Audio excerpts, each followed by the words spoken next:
দুষ্টুমি করে প্রফেসরকে মেসেজ পাঠালো মেহরিন, হেই হ্যান্ডসাম, আই লাভ ইউ। অতঃপর ফোন রেখে খিলখিল করে হেসে উঠল, ঢলে পড়ল বিছানায়। ইনি মেহরিনের ভার্সিটির নিউ ইংলিশ প্রফেসর। প্রথম দিনই দেরি করে যাওয়ায় 1 ঘন্টা যাবৎ বাইরে দাঁড় করিয়ে রেখেছিল তাকে। আর আজ মেহরিন তারই প্রতিশোধ নেবে বলে ঠিক করলো। এই স্যারকে প্রেমের ফাঁদে ফেলে উচিত শিক্ষা দেবে সে। কিছুতেই ছাড়বে না এহেন খাটাস স্যারকে। সাথে মেহেরিনের ভয়ও হতে লাগলো, এই ভেবে যে স্যার এখন কি রিপ্লাই দেবে তাকে। স্যার তাকে যদি চিনে নেয় তখন। মেহরিন দ্রুত বসা থেকে উঠে পড়ল, ফোনখানা হাতে নিয়ে অপেক্ষা করতে লাগলো রিপ্লাই পাওয়ার। যদি চিনে ফেলে, বকা দেয় তখন। এই ভেবে মাথা খারাপ হতে লাগলো মেয়েটার। ইস, এত চিন্তা হচ্ছে কেন তার। এরই মধ্যেই ফোনে টুং করে আওয়াজ আসলো। সে তড়িঘড়ি করে ফোনটা সামনে ধরতেই বিস্ময়ে হা হয়ে গেল তার মুখখানা। মেসেজে লেখা, ঘুমিয়ে পড়ো সুইটহার্ট, অনেক রাত হয়ে গেছে। বেশি রাত জেগে থাকলে তো তোমার স্কিনে ডার্ক সার্কেলস পড়ে যাবে। তাই ঘুমিয়ে যাও, লেট করো না। উম্মা। মেহরিনের হাত থেকে ফোনখানা নিঃশব্দে পড়ে গেল। সে তীব্র অবিশ্বাস নিয়ে ঠায় দাঁড়িয়ে রইল পাথরের ন্যায়। সব কিছু মাথার ওপর দিয়ে গেল তার। আচ্ছা, আদ্রিয়ান স্যার কি তাকে চিনে ফেললো? আর তার জন্য এভাবে কথা বললেন তিনি? মেহরুন নিজের মাথার চুলগুলো খামচে ধরল দুহাতে। অতঃপর দপ করে বিছানায় শুয়ে পড়ল। টেনশনে হাত পা ঠান্ডা হয়ে এলো তার। কাল ভার্সিটি গেলে কি হবে সেই চিন্তায় মাথা খারাপ হতে লাগলো। পরের দিন ভার্সিটির গেটে পা রাখতেই বুকের ভেতরটা ধুকপুক করে উঠল মেহরিনের। গত রাতের ঘটনা মনে পড়তেই হাত পা ঠান্ডা হয়ে এলো। ফোনটা ব্যাগের ভিতরে লুকিয়ে নিয়ে দ্রুত হাঁটতে লাগলো সামনের দিকে। আজকে যদি স্যার কিছু বলে, নিজের মনেই বিড়বিড় করল মেহরিন। করিডোরে পা রাখতেই দূর থেকে আদ্রিয়ান স্যারকে দেখতে পেল সে। কালো শার্টের হাতা কনুই পর্যন্ত গোটানো, হাতে কয়েকটা ফাইল। তাকে দেখা মাত্রই থমকে দাঁড়িয়ে গেল মেয়েটা। তার মনে হলো এখনই বুঝি ডেকে বলবেন, হেই সুইটহার্ট। কিন্তু না, আদ্রিয়ান স্যার একবারও তার দিকে তাকালো না। সম্পূর্ণ স্বাভাবিক ভঙ্গিতে পাশ কাটিয়ে চলে গেল সে। মেহরিন হতভম্ব হয়ে তার চলে যাওয়া দেখতে লাগলো। ধীর গলায় বলল, কি ব্যাপার?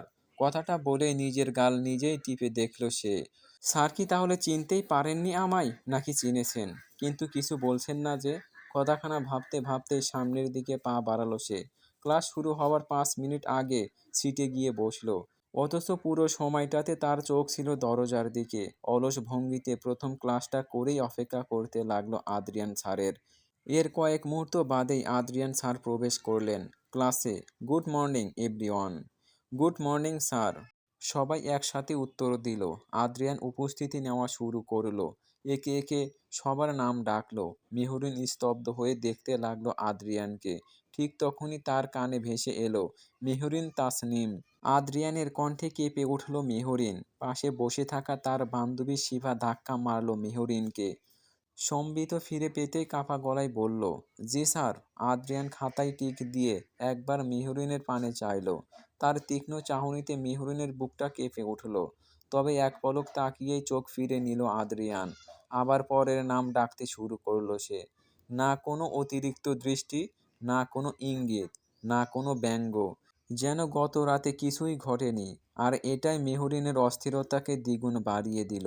কারণ যদি আদ্রিয়ান রেগে যেত, বকা দিত, তাহলে অন্তত বুঝতে পারত কি হচ্ছে। কিন্তু এই অস্বাভাবিক আচরণটাই যেন সবচেয়ে ভয়ঙ্কর মনে হলো মেহরিনের কাছে। ক্লাসের মাঝামাঝি সময়ে হঠাৎ আদ্রিয়ান গম্ভীর গলায় বলে উঠল, মিস মেহরিন, আপনি দাঁড়ান। গমগমে কণ্ঠস্বরের ডাকটায় বুকটা ধড়াস করে উঠল মেহরিনের। পায়ে জোর পেল না এক বিন্দুও। তবুও চোখ মুখ খিচে ধীরে ধীরে উঠে দাঁড়ালো মেয়েটা। বুকটা তার কাঁপছে অজানা আশঙ্কায়। আদ্রিয়ান কয়েক সেকেন্ড মেহরিনের পানে তাকিয়ে থেকে সম্পূর্ণ নির্লিপ্ত কণ্ঠে বলল, গতকালের দেওয়া হোমওয়ার্ক। মেহরিন কয়েক সেকেন্ড বোকার মতো তাকিয়ে রইল। সে ভাবতেও পারেনি এটার জন্য আদ্রিয়ান তাকে ডেকেছে। সে ভেবেছিল গত রাতের ব্লান্ডার নিয়ে অপমান করবে তাকে, যা এসে তা বলে কথা শোনাবে। অথচ এটা কি হলো? মেহরিন মাথা চুলকে বিড়বিড় করে বলল, এই জন্য ডাকলেন আমায়? শুধু এটুকুই? আর আমি সারা রাত ভেবে মরেছি তিনি তার মানে সত্যিই চিনতে পারেননি আমায়। মেহরিন স্বস্তির নিঃশ্বাস টানল। কিন্তু ঠিক তখনই আদ্রিয়ানের ঠোঁটের কোণে তীক্ষ্ণ একটা হাসি ফুটে উঠল। যা নজর এড়ালো না মেহরিনের। আদ্রিয়ানের ঠোঁটে বাঁকা হাসি দেখে বুকটা কেঁপে উঠল মেয়েটার। সে দ্রুত চোখ ফিরিয়ে নিল, কনফিউজ হয়ে থ মেরে রইল। মেহরিন ঠোঁট নাড়ল কিছু বলার জন্য। অন্যদিকে আদ্রিয়ান আবারও স্বাভাবিক হয়ে গেল, একদম গম্ভীর মুখশ্রী করে নিল নিজের। আর মেহরিনের মাথায় তখন একটাই প্রশ্ন ঘুরপাক খেতে লাগলো, তিনি কি সত্যিই কিছু জানেন না, নাকি সব কিছু জেনেও খেলাটা উপভোগ করছেন? ক্লাস শেষে মেহরিন বেরিয়ে এলো রুম থেকে। প্রচণ্ড গরমে বেহাল দশা তার, চোখ মুখ ঘেমে একাকার। তবে করিডোর পেরিয়ে যেতেই হুট করেই কারো শক্ত হাতের বাঁধন অনুভব করলো নিজের কোমরে। মেহরিন থমকে গেল সেই শীতল ছোঁয়ায়, চোখ মুখ খিচে বন্ধ করে নিল তীব্র আতঙ্কে। সে চোখ মেলল তখন, যখন নাকে ধরা দিল পারফিউমের কড়া ঘ্রাণ। আস্তে আস্তে চোখ মেলে তাকাতেই ভয়ে গুটিয়ে গেল মেয়েটা। কেননা তখন সে করিডোরে না, বরং অন্ধকার আসন্ন একটা ঘরে পৌঁছে গেছে, যেটা করিডোরের সাথে লাগোয়া। মেহরিনের নিঃশ্বাস বন্ধ হয়ে গেল। ছটফট করেই খেয়াল করলো কেউ তার গা ঘেঁষে দাঁড়িয়ে আছে, বলিষ্ঠ দেহ ভার ছেড়েছে তার ওপর। মেহরিন ঘামতে লাগলো ভয়ে, নড়তে চাইল সে, তবে পারল না। ভয়ে ভয়ে বলে উঠল, কে কে ওপাশ থেকে ভেসে এলো হিসানো কণ্ঠ, ইটস মি সুইটহার্ট। কণ্ঠটা ভীষণ চেনা লাগলো মেহরিনের। কপাল কুঁচকে কয়েক সেকেন্ড চুপ থেকে দাঁতে দাঁত চেপে ধরল মেয়েটা। অতঃপর কোনো প্রকার দয়া না করে নিজের সর্বোচ্চ শক্তি দিয়ে ধাক্কা মারল পুলিশটিকে। আরে আরে কি করছিস? আউস! আচমকা ধাক্কা দেওয়ার ফলে সেটা তাল সামলাতে না পেরে কয়েক পা পিছিয়ে গেল। দাঁত কিরমির করতে লাগলো মেহরিন। দরজাটা হাত দিয়ে আগলা করে আওড়ালো, হারামজাদা! ইটস মি সুইটহার্ট না? মারতে চাস আমায়? ভয়জান বেরিয়ে যাচ্ছিল, আর এসেছে সুইটহার্ট বলতে? তোর নানির গু খা তুই, শালা বেড়ালের বাচ্চা, উগান্ডার নাতি! কথাগুলো বলতে বলতে ঘর ছেড়ে বেরিয়ে এলো মেহরিন। মাথায় যেন তার আগুন ধরে এহেন অবস্থা। অন্যদিকে মেহরিন রেগে গেছে বুঝতে পেরে শাওন নামক পুরুষটি চুপসে গেল। গোমরা মুখ করে পিছু নিল মেহরিনের। সরি ইয়ার, বুঝতে পারিনি তুই এত ভয় পাবি। আমি তো জাস্ট সারপ্রাইজ দিতে এসেছিলাম। সারপ্রাইজ না? সারপ্রাইজ? আর একটু হলেই তোর সারপ্রাইজের চক্করে আমি ছবি হয়ে যেতাম, আর তুই ন্যাকা কান্না করতে করতে সেই ছবিতে মালা পরাতিস। শালা টিকটিকির বাচ্চা, আমার জানটাই নিয়ে নিচ্ছিল। উফ! শাওন পুরোপুরিভাবে চুপসে গেল মেহরিনের কথায়। মেহরিন দাঁতে দাঁত চেপে এসে দাঁড়ালো ক্যাম্পাসে। গরম আর তীব্র ভয়ে তার চোখ মুখ ঘেমে নিয়ে একাকার, নিঃশ্বাস ফেলছে জোরে জোরে। অন্যদিকে শাওন নিজেও তার সামনে দাঁড়িয়ে হাত জোর করে বলল, সরি রে, ভুল হয়ে গেছে, মাফ কর। এরকম আর কোনোদিনও হবে না, প্রমিস। তোর কাছে রাখ তোর সরি। প্লিজ রে, এবারের মতো মাফ কর। মেহরিন বিরক্তিকর মুখে বাঁকা নজরে তাকাতেই শাওন চকলেটের একটা বক্স মেহরিনের সামনে ধরল। মেহরিনের চোখ সেদিকে পড়তেই উজ্জ্বল হয়ে উঠল। আচমকা শাওনের হাতের চকলেট ছো মেরে তা নিয়ে নিল মেহরিন। হাসল শাওন। রাগ ভেঙেছে? মেহরিন থতমত খেল। না মানে? চমৎকার হাসল যুবক, মাথার চুলে হাত বুলিয়ে বলল, লোভী কোথাকার! মুখ বাঁকালো মেহরিন। শাওন নামক যুবকটি সম্পর্কে তার খালাতো ভাই, দুজন সমবয়সী। শাওনের বাবা মা আমেরিকায় থাকে। শাওন নিজেও গত 3 বছর আগে দেশে ফিরেছে। আপাতত চাচির বাসায় থাকে, তবে এখন সে তার খালার বাসায় পার্মানেন্টলি থাকার প্ল্যান করে চলে এসেছে। মেহরিনের ভার্সিটিতে অ্যাডমিশন নেবে বলেও ঠিক করেছে। মেহরিন চকলেট খেতে খেতে শাওনকে উদ্দেশ্য করে বলল, কখন এসেছিস? আর এখানে কেন? শাওন মাথার চুলে হাত চালিয়ে বলল, সরাসরি এখানেই এসেছি, বাসায় যাওয়া হয়নি এখনো। ভ্রু যুগল কুঁচকে নিল মেহরিন। এখানে কেন এসেছিস আগে? তোকে সারপ্রাইজ দিতে। মুখ বাঁকালো মেয়েটা। তখনই সেখানে এসে হাজির হলো শিফা। শাওনকে দেখে কপাল কুঁচকে নিল সে। মেহরিনের পাশে দাঁড়িয়ে বলল, এই বাদর মুখটা কে রে দোস্ত? শাওন নাকি? আচমকা হেসে ফেলল মেহরিন। দাঁতে দাঁত চাপল শাওন। আঙুল তুলে কড়া গলায় বলল, হে ইউ সকিনার খালা, mind your language. Don't call me বাদর মুখো, ওকে? চোখ মুখ খিচে নিল শিফা। মেহরিনের কাঁধে ভর ছেড়ে বলল, ওকে, কোনো সমস্যা নেই। আজ থেকে তাহলে ব্রিটিশ ডাকবো। কেন কেন? মেহরিনের কথায় ঠোঁট বাঁকিয়ে হাসল শিফা। বলল, কজ এই বাদরটা আমার সামনে এলেই খালি ইংরেজি বকে, তাই ব্রিটিশ নামটাই ঠিক আছে এর জন্য। মেহরিন ঠোঁট চেপে হাসল। অন্যদিকে শাওন চুপ মেরে গেল। এই মেয়েটাকে সে চেনে। যখনই মেহরিনের সাথে দেখা করেছে তখনই শিফা নামক অদ্ভুত প্রাণীটার সাথে তার সাক্ষাৎ ঘটেছে। তাই হার মানল না সে। কেননা সে যতই কথা বলবে শিফা নামক মেয়েটা ততই বেশি বক বক করবে। তাই রিস্ক নিতে গেল না শাওন। শিফা শাওনের চুপ মেরে যাওয়া দেখে বিজয়ীর হাসি হাসল। অতঃপর মেহরিনের কাঁধে ধাক্কা দিয়ে বলল, এই মেহু, যেটা বলতে এসেছিলাম, আদ্রিয়ান স্যার তোকে ডাকছে, বলল দেখা করতে। স্যার নিজের কেবিনে আসে, গো ফাস্ট। শিফার কথাটা মেহরিনের কানে বেশ বড়সড় একটা বিস্ফোরণ ঘটালো। অবিশ্বাস্য নেত্রে সে তাকালো শিফার দিকে। বুকটা ধক করে উঠল আবারও। কয়েক মুহূর্ত আঁখি পল্লব ঝাপটে বলল, কি বলছিস? স্যার কেন ডাকছে? কাঁধ ঝাঁকালো শিফা, জানি না। অন্যদিকে মেহরুনের অস্বাভাবিকতা লক্ষণ করে কপাল কুঁচকে নিল শাওন। মেহরুনের কাঁধে হাত রেখে জানতে চাইল, আর ইউ ওকে? না। কি হয়েছে তোর? ঘামছিস কেন? থতমত খেল মেহরিন। ওড়না দিয়ে মুখ মুছে নিল তড়িঘড়ি করে। কাউকে কিছু বুঝতে না দিয়ে বলল, কই না তো, এমনিতেই যে গরম পড়ছে না। কথাটা শেষ করেই ফের বলল, আচ্ছা তোরা দাঁড়া, আমি আসছি। মাথা ঝাঁকালো শাওন। শিফা মেহরিন পায়ে পায়ে এগিয়ে গেল আদ্রিয়ানের কেবিনের পানে। তার পা কেমন কাঁপছে, বুকটাও ধরফর ধরফর করছে। মেহরিন তার চুলগুলো ঠিক করলো।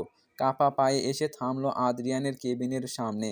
অতঃপর নিজের সকল ভয় আর অস্বস্তিকে এক সাইডে রেখে কাপা গলায় জিজ্ঞাসা করলো, may I come in, sir?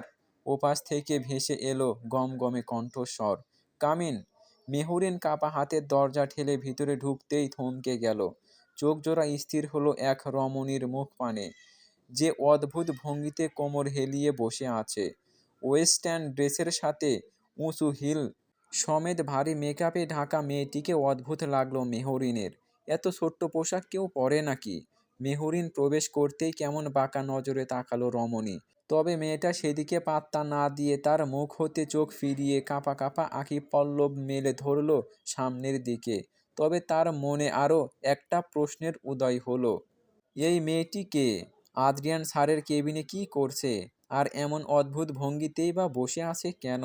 সামনে যে একজন পুরুষ আছে সেদিকে খেয়াল নেই? আশ্চর্য! মেহরিনকে দেখেই মাথা তুলে সোজা হয়ে বসল আদ্রিয়ান। তীক্ষ্ণ চোখ জোড়া মেলে ধরল মেহরুনের পানে। তার সেই গভীর চাহনি মেহরিনের হৃদয়ের কম্পন ধরল। শুকনো ঢোক গিলল সে। Miss Mehreen, give me phone নং। চমকে তাকালো মেহরিন। সে অবাক হয়, ভীষণ অবাক। মনে মনে ভাবে, সে কি ধরা পড়ে গেল আর তার জন্যই নাম্বার চাচ্ছে? উপস্থিত রমণীয় কপাল কুঁচকে নিল। বলল, আরে বেবি, তুমি ওর ফোন নাম্বার নিয়ে কি করবে? আশ্চর্য! আদ্রিয়ান কথা বলল না। সে স্থির দৃষ্টিতে তাকিয়ে রইল মেহরুনের পানে। মেহরিন উপস্থিত মেয়েটির ন্যাকামো মিশ্রিত গলায় তীব্র বিরক্ত অনুভব করল। মনে মনে বলল, বেবি, কচি খোকা বল, কচি খোকা। মানে একদম যা তা। এত বড় দামড়া একটা গন্ডারকে বলে কিনা বেবি? যত সব ন্যাকামো। মেহরুন বিরক্তিকর মুখে কথাগুলো ভাবতে ভাবতেই সামনের দিকে তাকালো। আর তাকিয়েই আদ্রিয়ানের তীক্ষ্ণ দৃষ্টি আবারও নুয়ে পড়ে মেয়েটা। মেহরিন শুকনো ঢোক গিলে বলল, ইয়ে মানে স্যার, আমি আসলে, give me your father's phone নং। মানে? তুমি কি কানে শুনতে পাও না? ইডিয়েট একটা, দাঁতে দাঁত চেপে বলল আদ্রিয়ান। অন্যদিকে এবার ভ্যাঁ ভ্যাঁ করে কেঁদে দিতে ইচ্ছে হলো মেহরুনের। সে ভেবেই নিল যে কাল রাতের করা কর্মকাণ্ডগুলো তার বাবাকে জানাবে বলেই আদ্রিয়ান তার থেকে নাম্বার চাচ্ছে। আর বাড়িতে যদি জানাজানি হয় তখন? মেহরিন কাঁদো কাঁদো মুখ করে বলল, স্যার প্লিজ, স্যার এবারের মতো মাফ করে দিন। প্লিজ স্যার, আর এরকম হবে না। এবার অন্তত মাফ করে দিন। কপাল কুঁচকে বিরক্তিকর শ্বাস ফেলল আদ্রিয়ান। কড়া গলায় ধমকে বলল, শ্যাট আপ ইডিয়েট, নাম্বারটা দাও আর বেরিয়ে যাও এখান থেকে। Get lost. Sir please, I said stop. চমকে উঠল মেহরিন। উপস্থিত রমণী বিরক্তিকর চাহনি নিয়ে বলল, এই মেয়েটা তো বেশ অভদ্র, কি করে কথা বলতে হয় তাও জানে না, ম্যানার্সলেস কোথাকার। মেহরিন ভয়ের মাঝেও দাঁতে দাঁত চাপল, মনে মনে আশা করে ধুয়ে দিল মেয়েটাকে। শালি, মুখে এক ডাবা শিয়ালের গু মেখে ঢং করছিস, পুরুষ মানুষের সামনে মেলে দিয়ে বসে আসিস, আবার আমাকে ম্যানারলেস বলছিস? শালি কুত্তি, গু খা, তোর মাথায় বাজ পড়ুক, পাগল হয়ে পাবনায় ভর্তি হ তুই। আমি 10 টাকা খরচ করে দেখতে যাব তোকে। মিস মেহরিন? Yes sir. আচমকা আদ্রিয়ানের ভারী কি কণ্ঠে চমকে উঠে স্যালুট দিয়ে বসে মেহরিন। বিরক্তি হয় পুরুষটি। আদ্রিয়ান দাঁতে দাঁত চেপে ধরতেই হুঁশ আসে মেহরিনের। কাঁদো কাঁদো মুখ করে বলে, সরি স্যার। উপায়ন্তর না পেয়ে আদ্রিয়ানকে নিজের বাবার নাম্বার দিয়ে কেবিন ছেড়ে বেরিয়ে এলো মেহরিন।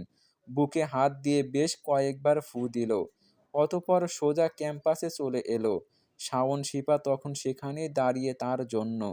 মেহরিনকে আসতে দেখে শিফা কপাল কুঁচকে বলল, এত দেরি হলো কেন রে? স্যারকে বসে বসে চুমো খাচ্ছিলাম রে, দাঁড়িয়ে খেতে চাইলাম, স্যার বলল বসে খাও, তাই বসতে গিয়ে দেরি হয়ে গেল। মেহরিনের কথার ভরকে গেল শিফা। অন্যদিকে কেসে উঠল শাওন। বড় বড় আঁখি পল্লব মেলে অবাক হয়ে তাকিয়ে রইল মেহরুনের দিকে। শিফা মাথা চুলকে চোখ মুখ খিঁচে বলল, তুই দিন দিন অশ্লীল হয়ে যাচ্ছিস রে। জি অবশ্যই, আপনি যে আমার গুরু মনে আছে রে?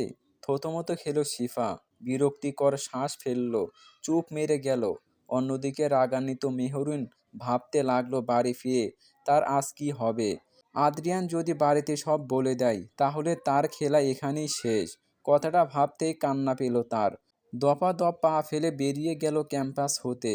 মনের মধ্যে একরাশ আশঙ্কা নিয়ে বাড়িতে পা রাখল মেহরিন।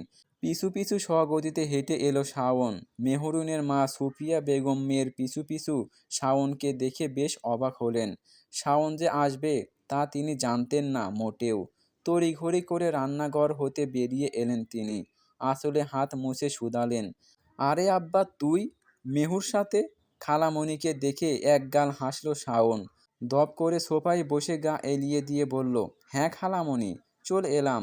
এখন থেকে এখানেই থাকার প্ল্যান করে এসেছি আমি। মা বাবা কোথায়? শাওনের কথার মাঝেই ঢুকে গেল মেহরিন। সুফিয়া বেগম বিরক্ত হলেও কিছু বললেন না।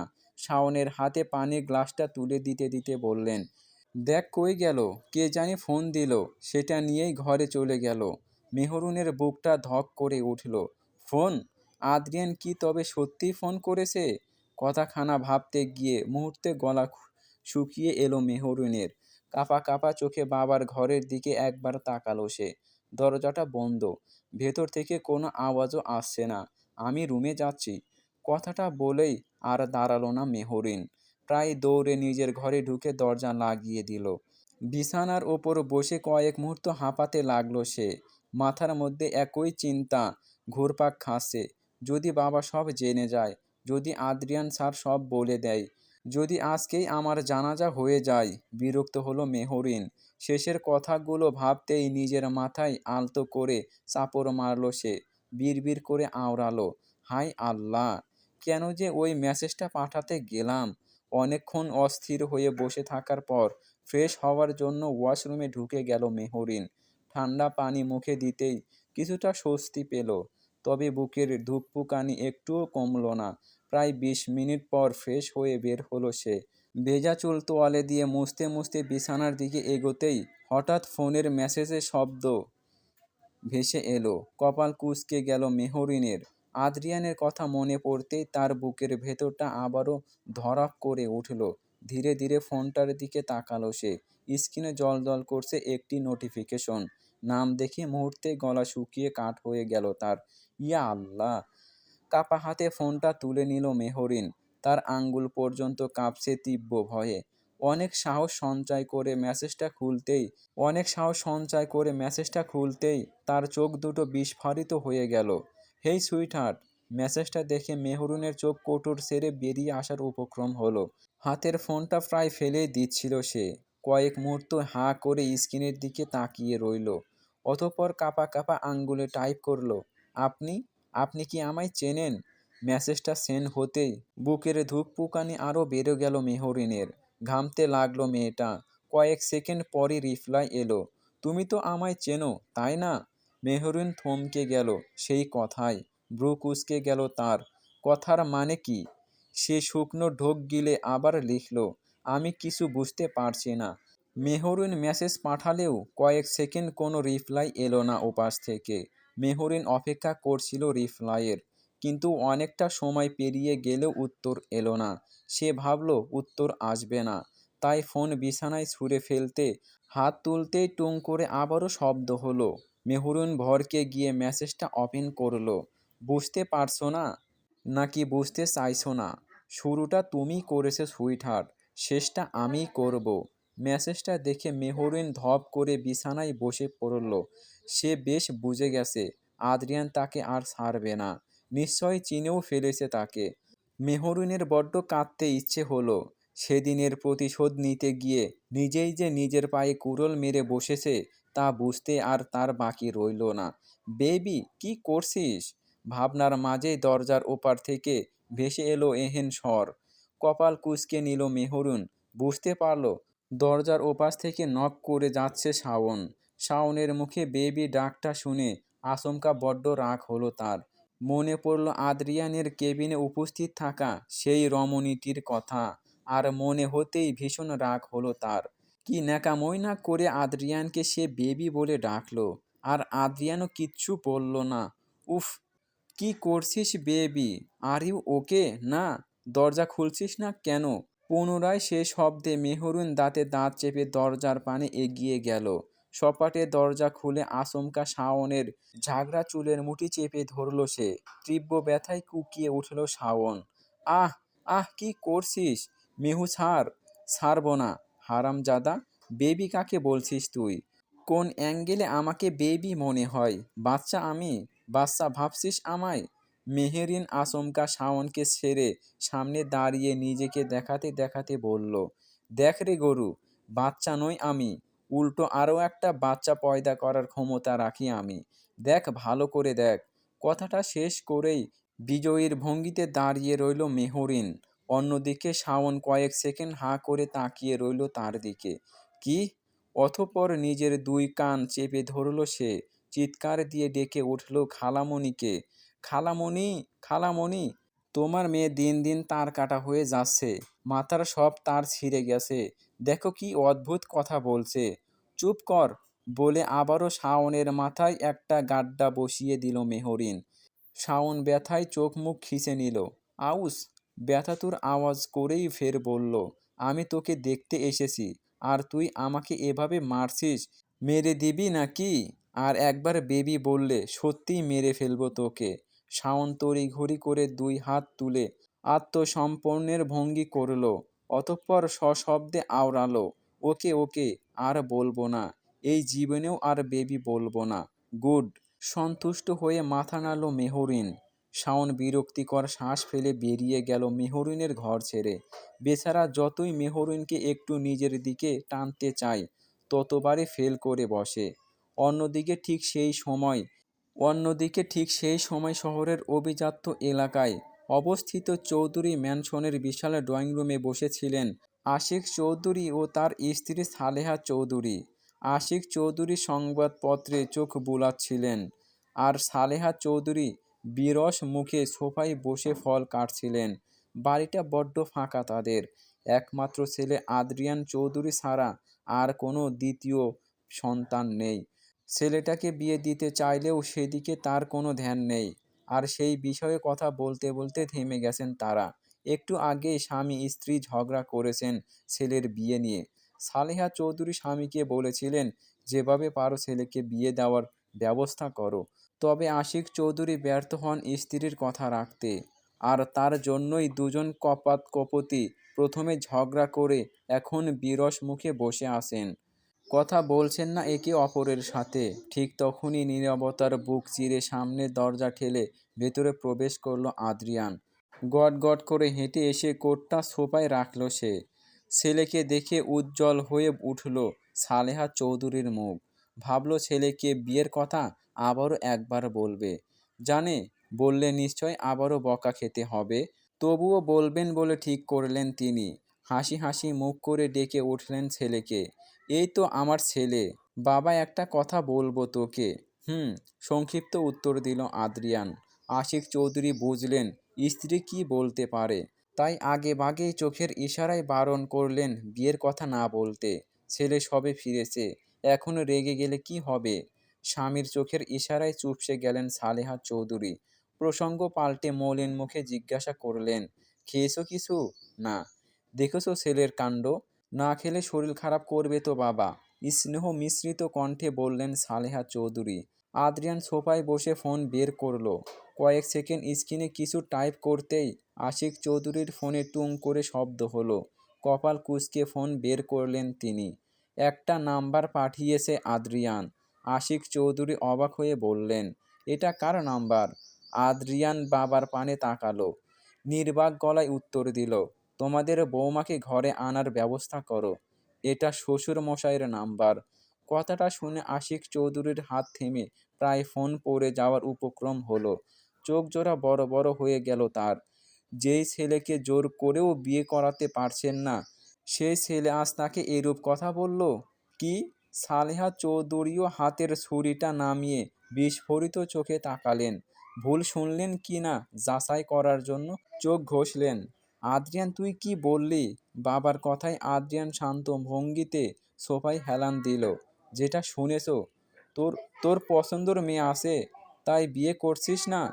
আশিক চৌধুরীর গলা স্পষ্ট অবিশ্বাস্য। আদ্রিয়ানের ঠোঁটের কোণে রহস্যময় হাসি ফুটে উঠল। বিড়বিড় করে বলল, মনে হয় আছে। ব্যাপারটা বুঝে উঠতে না পেরে হতভম্ব হয়ে একে অপরের মুখের দিকে তাকিয়ে রইলেন আশিক চৌধুরী আর সালেহা চৌধুরী। আদ্রিয়ান সেসবে পাত্তা না দিয়ে কোট খুলে উপরের দিকে পা বাড়ালো। নিচে রেখে গেল হতভম্ব হয়ে যাওয়া বাবা মাকে। সকাল সকাল ভার্সিটি যাওয়ার জন্য তৈরি হচ্ছে মেহরিন। বিছানার ওপর এলোমেলো হয়ে পড়ে আছে বই খাতা সহ বেশ কিছু পোশাক। আয়নার সামনে দাঁড়িয়ে কানের দুল পড়তে পড়তে নিজের চুলগুলো ঠিক করছিল সে। ঠিক তখনই দরজা ঠেলে ভেতরে প্রবেশ করলেন সুফিয়া বেগম। মেহরিন আয়নার প্রতিফলনে মাকে দেখতে পেয়ে কপাল কুঁচকে নিল। কি ব্যাপার, সকাল সকাল আমার রুমে? সুফিয়া বেগম ধীর পায়ে এসে বিছানার ওপর বসলেন। খানিক সময় মেয়েকে পরোক্ষা করে বললেন, ভার্সিটিতে যাচ্ছিস? ঠোঁটে লিপস্টিক লাগাতে লাগাতে উত্তর দিল মেহরিন, হুম। কিছু বলবে?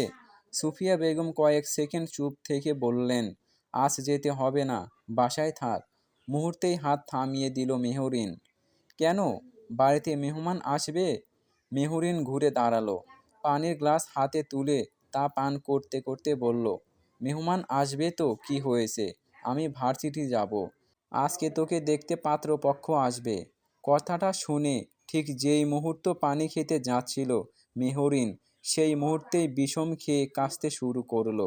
খক খক খক। সুফিয়া বেগম বিরক্ত হয়ে পানির গ্লাসটা নামিয়ে মেয়ের পিঠে চাপড় মারতে শুরু করলেন। কয়েক সেকেন্ড কেটে গেল। পুনরায় পানির গ্লাস হাতে ধরিয়ে দিয়ে বললেন, ধীরে খা। মেহরিন কাপা হাতে গ্লাসটা নামিয়ে রাখল। তার শরীর কাঁপছে। মায়ের কথায় মাথা ঘুরছে কেমন। পাত্র তাকে দেখতে আসবে আজ? মেহরিন চোখ কুঁচলে পুনরায় মাকে বলল, কি বললে তুমি? পাত্রপক্ষ আসবে? কেন আসবে? তোকে দেখতে। কেন দেখতে? বিয়ে করার জন্য।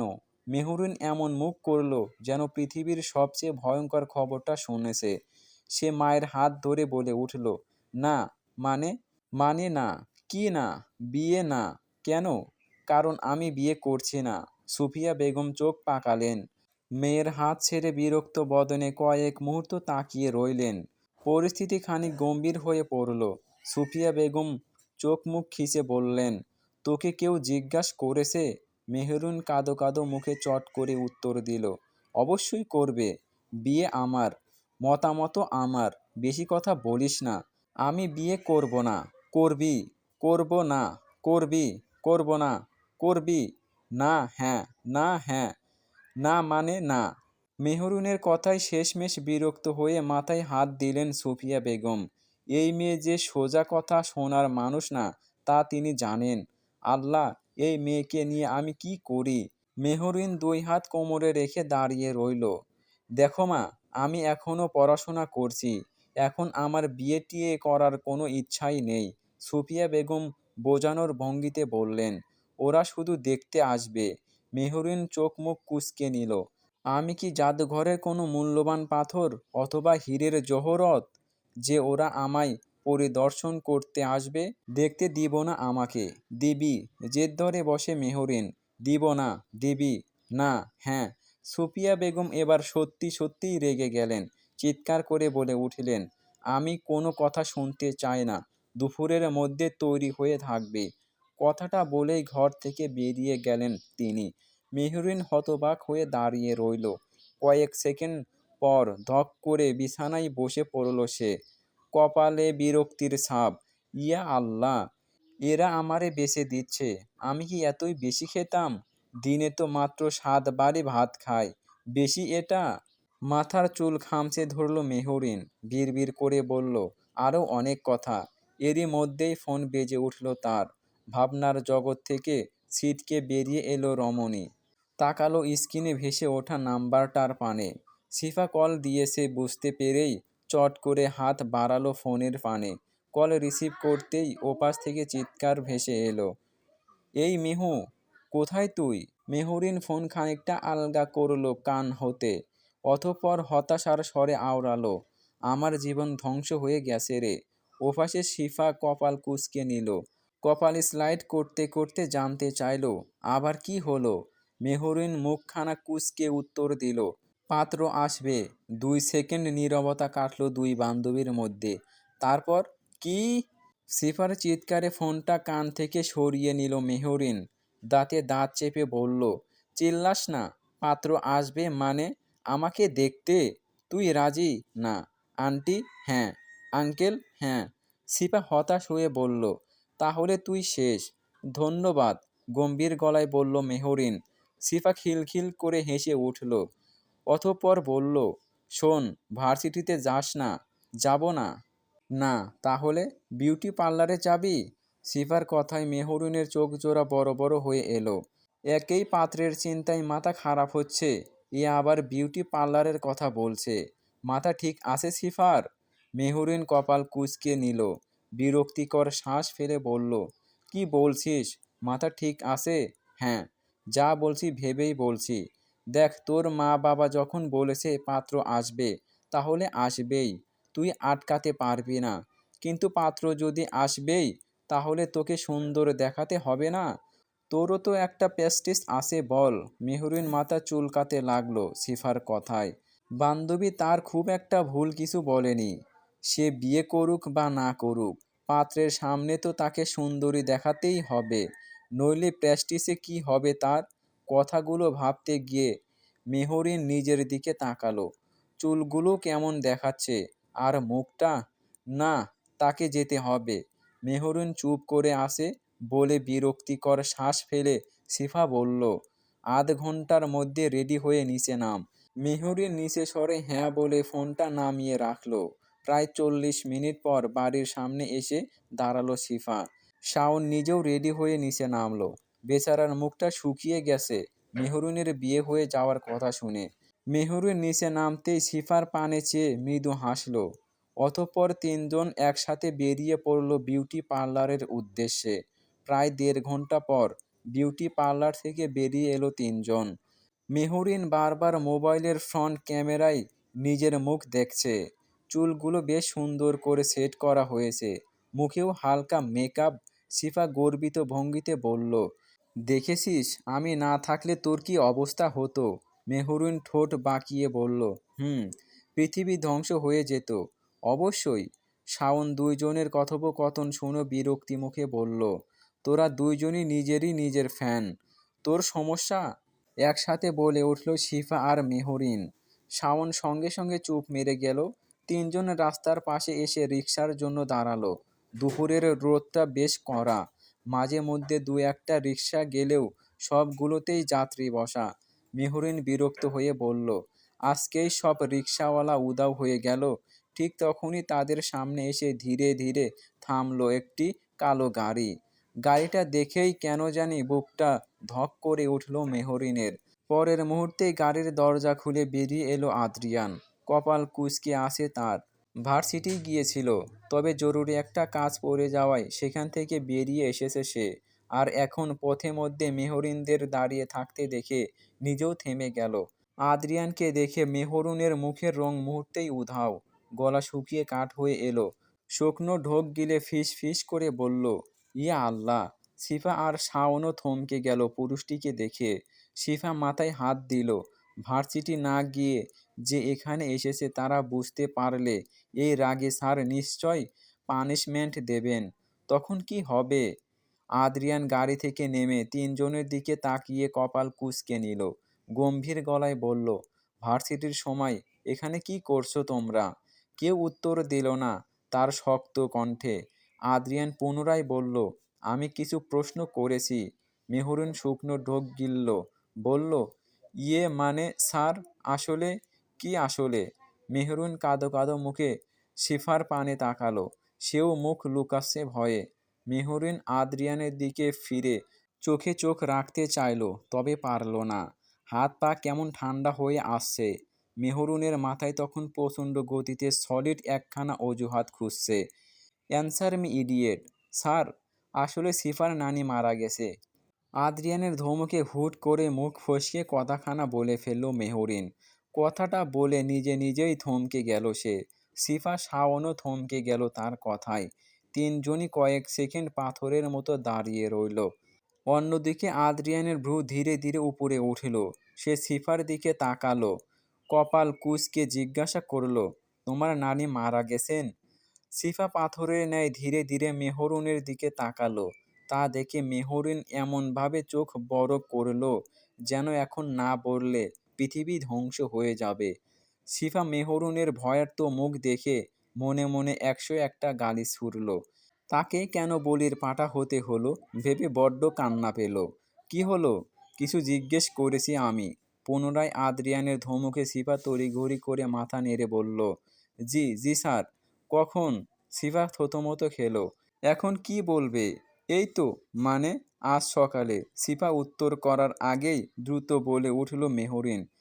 আদ্রিয়ানের দৃষ্টি এবার সরাসরি মেহরুনের উপর স্থির হলো। আজ সকালে? জি। কয়টায়? এবার পুরোপুরি আটকে গেল মেহরিন। একটা মিথ্যা বলতে গিয়ে যে 10টা মিথ্যা বলতে হয় তা বুঝতে আর বাকি রইল না। মেহরিন কাঁপা গলায় বলল, কয়টায় মানে? মারা যাওয়ার সময় কটা? শাওন মুখ ফিরিয়ে হাসি চেপে রাখতে লাগলো পরিস্থিতি দেখে। তা দেখে মেহরিন দাঁতে দাঁত চেপে শাওনের দিকে তাকালো। অন্যদিকে আদ্রিয়ান আবার বলল, হাসপাতালে মারা গেছেন? উত্তর করল সিফা। জি। কোন হাসপাতালে? সিফা চোখ বন্ধ করে মনে মনে কালেমা পড়তে শুরু করলো। একের পর এক প্রশ্ন দেখে মেহরিন কপাল মুছল ভয়ে। অন্যদিকে আদ্রিয়ানের সন্দেহ আরও বেড়ে গেল। আচ্ছা, নাম কি তোমার নানির? এই প্রশ্ন শুনে তিনজনেরই মাথা ফাঁকা হয়ে গেল। সিফা তো নিজের নানির আসল নামটাও মনে রাখতে পারছে না এই মুহূর্তে। আদ্রিয়ানের ঠোঁটের কোণে বাঁকা হাসি টানল। তাদের নীরবতা দেখে বলল, মজার ব্যাপার তো। মেহরিন কাপা গলায় বলল, কি কি? নানি মারা গেছেন? কিন্তু তোমাদের কারো মুখে দুঃখের ছিটাফোঁটাও নেই। নানির নামও বলছো না। তিনজন একসাথে গিলে ফেলল শুকনো ঢোক।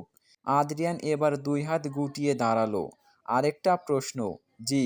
সিফার নানি মারা গেছেন। তাহলে বিউটি পার্লারের সামনে কেন তোমরা? আবার মেকআপও করেছো দেখছি। পুরো পৃথিবী যেন কয়েক সেকেন্ডের জন্য থেমে গেল এই প্রশ্নে। মেহরিন, সিফা আর শাওন একে অপরের মুখের দিকে তাকালো। ধরা খেয়ে গেছে বুঝতে পারলো বেশ। এখন এখন কি হবে তাদের? কে বাঁচাবে? আদ্রিয়ান শান্ত কণ্ঠে ফের বলল, এখন সত্যিটা বলবে নাকি আমি আরও প্রশ্ন করব? তিনজন আবার একে অপরের দিকে তাকালো। কাঁদো কাঁদো মুখ করে একে অপরের মনের কথা আদান প্রদান করলো। অতঃপর চিৎকার করে একসঙ্গে বলে উঠল, দৌড়! পরের মুহূর্তে তিনজন তিন দিক দিয়ে ছুটতে লাগলো। কে কোথায় পড়ে মরবে সেদিকে তাদের কোনো খেয়াল নেই। এই! আদ্রিয়ান হতভম্ব হয়ে তাকিয়ে রইল। মেহরিন ওড়না সামলাতে সামলাতে দৌড়াচ্ছে। সিফা চিৎকার করছে, আমি এমন বন্ধু আর জীবনে বানাবো না। মেহু, তোর সাথে ব্রেকআপ। শাওন হাঁপাতে হাঁপাতে বলছে, আমার তো কোনো দোষই ছিল না, তাহলে আমি কেন ফল ভোগ করছি? তারা তিনজন মুহূর্তেই চোখের আড়াল হয়ে গেল। অন্যদিকে রাস্তার মাঝখানে দাঁড়িয়ে আদ্রিয়ান কয়েক সেকেন্ড নির্বাক হয়ে তাদের পালানো দেখল। সে ভাবতেই পারেনি এই তিনটে এতটা খাটাস, তাহলে কি আর পালানোর সুযোগ দিত? চলবে। কেমন লাগলো গল্পটা অবশ্যই কমেন্ট বক্সে কমেন্ট করে জানাতে ভুলবেন না। আর গল্পের ভিতরে কোনো ভুল ত্রুটি হয়ে থাকলে ক্ষমা ও সুন্দর দৃষ্টিতে দেখবেন। ধন্যবাদ।